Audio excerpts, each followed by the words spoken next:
하나님 우리 아버지와 주 예수 그리스도로부터 오는 은혜와 평강이 여러분과 함께 하시길 바랍니다.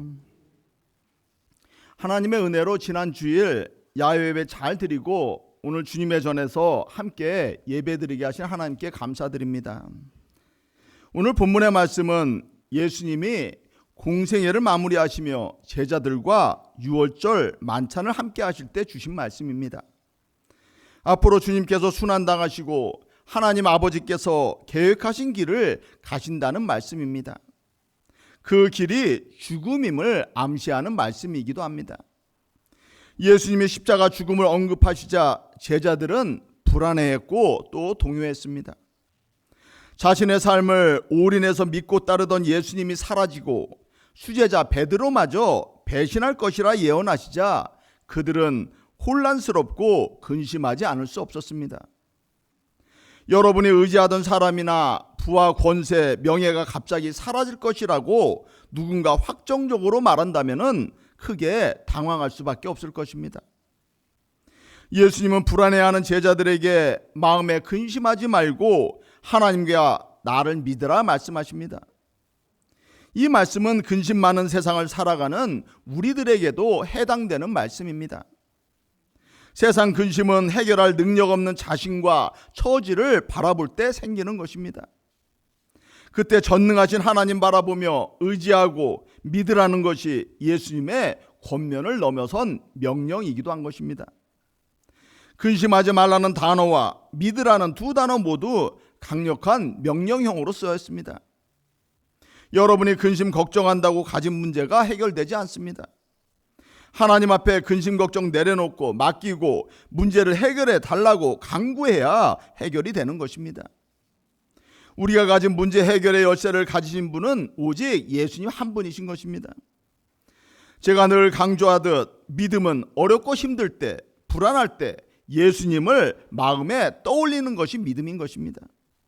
매 순간 예수님을 바라보는 삶이 믿음의 삶인 것입니다. 예수님은 나를 믿으라 명령하셨습니다. 앞으로 예수님께 닥쳐올 시련은 제자들에게 큰 믿음의 동료를 가져오게 될 것입니다.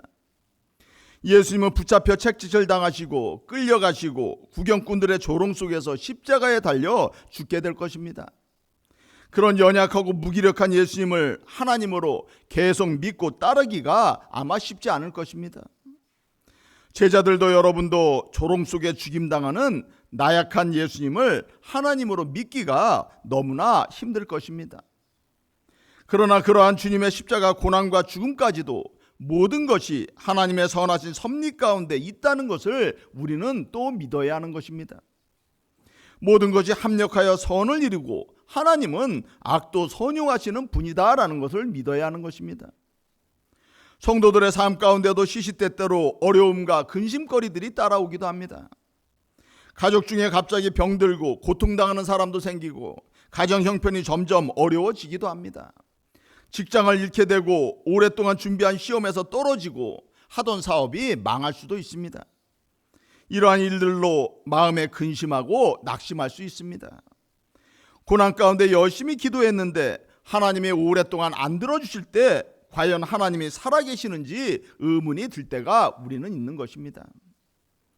우리가 섬기는 하나님이 초라하고 연약하고 능력 없고 보잘것없어 보일 때가 있는 것입니다.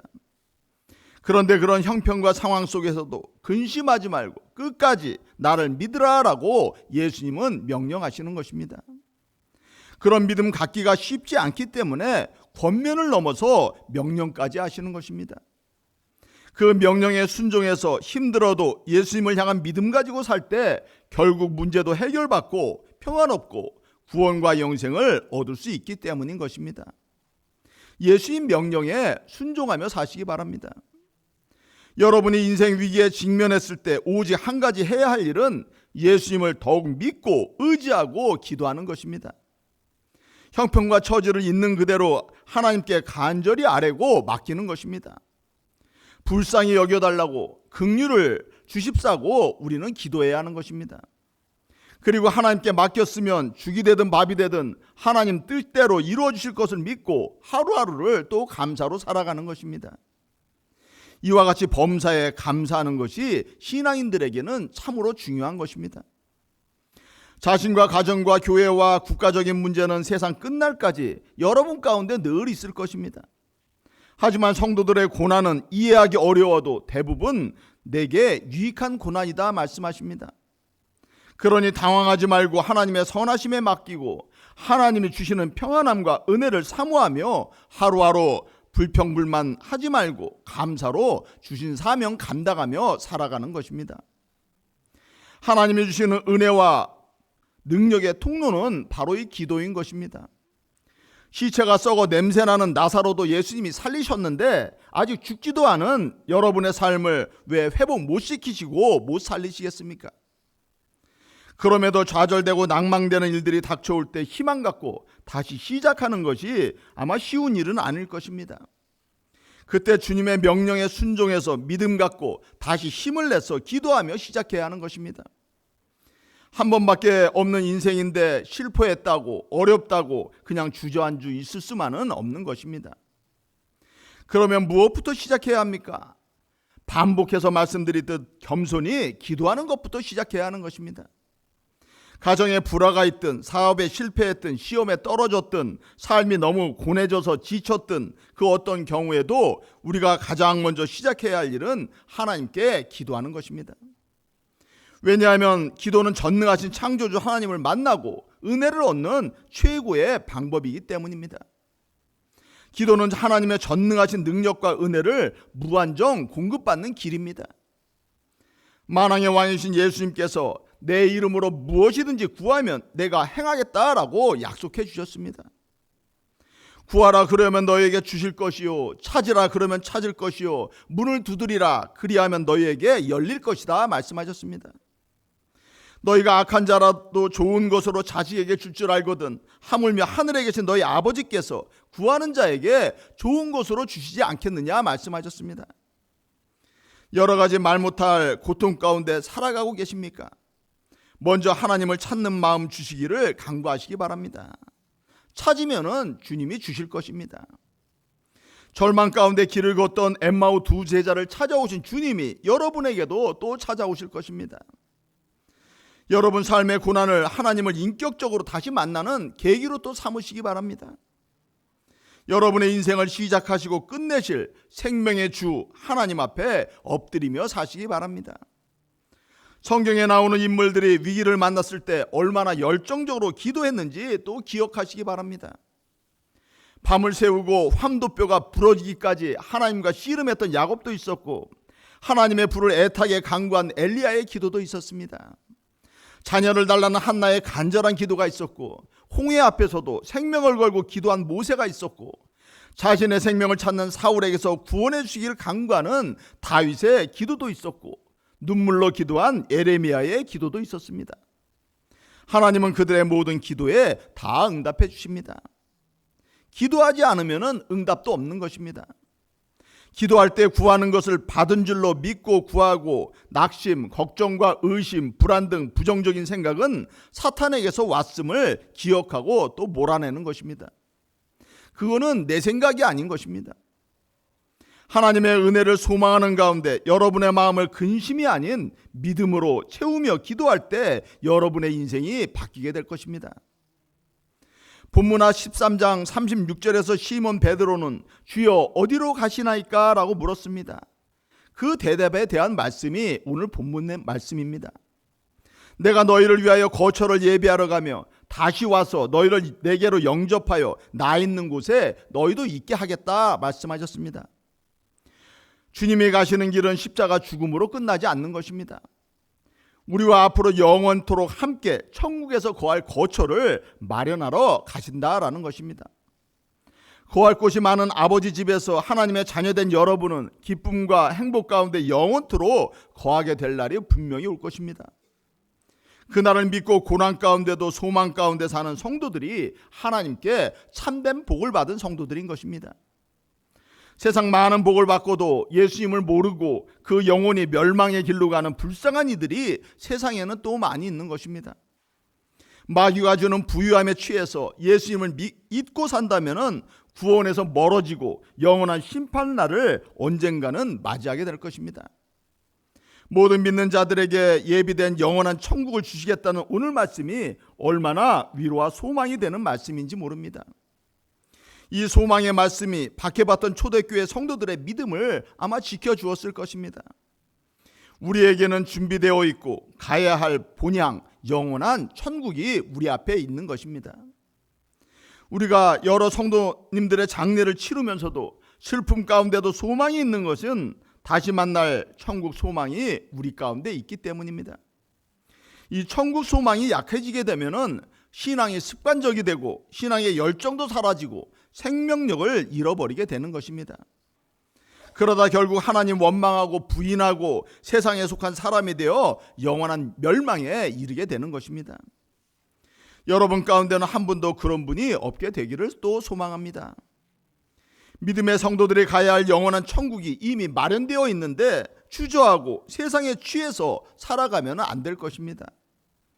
예수님은 천국 거처를 만드셨고 여러분을 두 팔 벌리시고 기다리고 계시는 하나님이신 것입니다. 그러면 그 천국에 어떻게 이를 수가 있습니까? 오늘 본문에서 주님은 내가 곧 길이요 진리요 생명이니 나로 말미암지 않고는 아버지께로 올 자가 없다라고 분명히 말씀하셨습니다. 구원을 주는 다른 종교나 사상이나 길이 세상에 전혀 없다라는 것입니다. 한때 가톨릭의 칼 아너라는 신학자가 익명의 그리스도인이라는 용어를 사용해서 신학계에 큰 반향을 일으킨 적이 있습니다.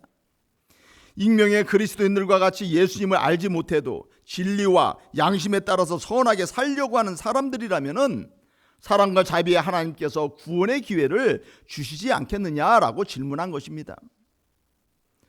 그리스도를 알지 못해도 믿지 않아도 구원받는 타 종교인도 있을 수 있지 않느냐라고 묻는 것입니다. 그럴싸한 이러한 생각을 우리는 종교다원주의라 부르는 것입니다. 물론 우리가 다른 종교를 조롱하거나 타 종교인의 인격을 무시하면 안 됩니다. 하지만 구원은 오직 예수 그리스도만 길이고 예수님께만 절대적인 진리가 있고 생명이 있다는 성경 말씀을 우리는 꼭 기억하고 살아가야 하는 것입니다. 주님은 나로 말미암지 않고는 아버지께로 올 자가 없다라고 분명히 말씀하셨습니다. 이 진리를 약화시키는 것은 사탄의 전략임을 분명히 알아야 합니다. 인류 역사상 누가 죄로 인해 하나님께로 나아가는 막혔던 밤을 또 헐었습니까? 어느 누가 여러분의 죄를 대신 지고 십자가에서 피 흘려 죽었습니까? 석가모니도 마호메토 공자도 신천지 이만희도 그러지 못했습니다. 그들은 자신의 죄와 죽음의 문제도 해결하지 못하는 나약한 인간들일 뿐인 것입니다. 출애굽 때 유월절 전날 저녁에 양의 피를 문 임방과 좌우 설주에 바른 짐만 구원을 받았습니다. 다른 짐승의 피는 왜 안 되느냐고 내 마음대로 아무 짐승이나 잡아서 피 바른다고 사는 것이 아니다라는 것입니다. 예표된 유월절 어린 양의 실체 되시는 예수님의 구속의 피만이 여러분을 구원하게 될 것입니다. 이를 깨달은 사도 요한은 요한일서 5장에서 그리스도가 있는 자는 생명이 있고 그리스도가 없는 자는 생명이 없다라고 말씀했습니다. 여러분 마음 한가운데 그리스도를 모신 자가 되어야 생명이 있게 되는 것입니다. 또 사도행전 4장에서 베드로는 다른 이로서는 구원받을 수 없나니 천하 사람 중에 구원받을 만한 다른 이름을 우리에게 주신 바가 없다라고 분명히 말했습니다. 성경을 부인하고자 한다면 다른 종교에도 구원이 있다는 종교다원주의를 따르시기 바랍니다. 저는 예수님만 나의 구원자로 생명 주실 분으로 믿고 섬기겠습니다. 우리는 예수님이 아니고서는 하나님을 알 수도 만날 수도 교제할 수도 없습니다. 하나님은 예수님 안에서 자신을 드러내셨기 때문입니다. 요한복음 1장에 본래 하나님을 본 사람이 없으되 아버지 품속에 있는 독생하신 하나님이 나타나셨다라고 했습니다. 그 예수님이 하나님이신 것입니다. 이러한 진리를 깨닫지 못한 빌립은 답답한 마음에 하나님 아버지를 보여달라라고 했습니다. 이때 예수님은 하나님과 자신의 하나됨을 다시 한번 설명하셨습니다. 나를 본 자는 아버지를 보았거늘 어찌하여 아버지를 보이라 하느냐. 내가 아버지 안에 있고 아버지는 내 안에 계신 것을 내가 믿지 아니하느냐라고 답하셨습니다. 예수님이 바로 하나님의 본체이시며 독생하신 하나님이신 것입니다. 우리는 예수님을 통해 하나님을 볼 수 있고 알 수 있고 또 만날 수 있습니다. 또 하나님이 계시하신 성경을 통해 하나님을 만날 수 있고 예수님의 사역을 통해서도 전능하신 하나님을 우리가 만날 수 있는 것입니다. 예수님이 사역하시는 동안 얼마나 많은 기적과 이사가 나타났습니까? 어느 누가 소경의 눈을 뜨게 하고 귀신을 내어 쫓고 중풍병자를 낫게 하고 죽은 자를 살리고 폭풍우를 잠잠케 하고 장정만 5,000명 되는 수많은 사람들을 보리떡 5개와 물고기 2마리로 먹일 수 있겠습니까? 이는 하나님만이 하실 수 있는 놀라운 일인 것입니다. 예수님을 통해 나타난 수많은 이적들을 통해 예수님이 하나님이심을 나타내신 것입니다. 주님은 믿는 자들에게 주어질 축복도 말씀하셨습니다. 내가 진실로 진실로 너희에게 이르노니 나를 믿는 자는 내가 하는 일을 그도 할 것이요 또한 그보다 큰 일도 할 것이다 라고 했습니다. 물론 여기서 더 큰 일이란 예수님이 행하셨던 이적과 기사를 말하지 않습니다. 예수님의 죽음과 부활이 세상에 가져다 줄 인류에 대한 하나님 나라의 축복과 권세, 부여를 또 의미하는 것입니다. 결국 믿음을 가진 제자들을 통한 하나님 나라 확장을 말하는 것입니다. 오순절에 임한 성령의 능력으로 베드로는 복음을 전했고 그날 3,000명이 회개하고 세례받는 역사가 나타났습니다. 오늘날도 중국과 아시아와 아프리카 등 세계 각지에서 많은 이들이 복음을 듣고 회심하여 예수님께로 돌아오고 있는 것입니다. 프랑스 계몽주의 철학자 볼테르는 100년 안에 성경은 박물관에나 있을 것이라 했고 니체는 신이 죽었다라고 말했고 많은 이들이 기독교는 쇠퇴하고 사라질 것이다 예언을 했습니다. 하지만 현재 세계 80억 인구 중 기독교인은 26억 4천만 명에 달하고 계속 복음은 확장되고 있는 것입니다. 인구 증가율보다 복음의 증가율이 더 앞서고 있는 것입니다. 예수님은 십자가 죽음을 통해 구원의 길을 여셨고 진리와 생명 되심을 부활로 또 증거하셨습니다. 이제 제자들의 온 세상으로 나아가 많은 사람들에게 예수님이 길과 진리와 생명 되심을 증거하는 일을 감당케 될 것을 주님은 말씀하신 것입니다. 이것이 주님이 말씀하신 큰 일의 의미인 것입니다. 주님은 여러분이 복음을 증거하고 구원을 선포하는 하나님의 거룩한 사명을 감당하는 하나님의 동역자 되기를 원하십니다. 오늘 주님은 불안하고 두려워하는 제자들에게 근심하지 말고 나를 믿으라 말씀하셨습니다. 바라기는 예수님을 믿는 가운데 근심 걱정을 다 떨쳐버리시기 바랍니다. 주님의 이름으로 구하면 주실 것임을 또 믿으시기 바랍니다. 구원의 길과 진리와 생명 되시는 예수님을 믿고 세상의 복음을 전하는 사명을 잘 감당하는 복된 성도들이 다 되시기를 주님의 이름으로 축원합니다.